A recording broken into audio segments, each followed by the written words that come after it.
Yun mga kadiskarte, ito na nga pala yung ating nahuli kagabi oh. Lulutuin na natin yan mga kadiskarte. Ayun oh, ba may langgam pa. Yan, buhay na buhay pa mga kadiskarte. Itong gulay. Siyempre unahin natin munang lagyan ng ano, sibuyas yung ating ano. Simpleng luto lang ito mga kadiskarte.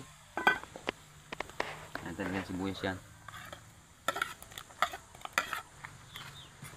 Lagyan natin yan gulay, kumulo. Yan.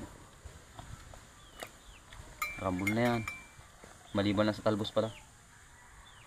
Pan muna natin mga kadiskarte at hintayin natin kumulo. Bali kulo na mga kadiskarte. Yan, luto na yung gulay. Lagyan na natin to. Oh. Kakamay lang natin yan siyempre. Oh, sige.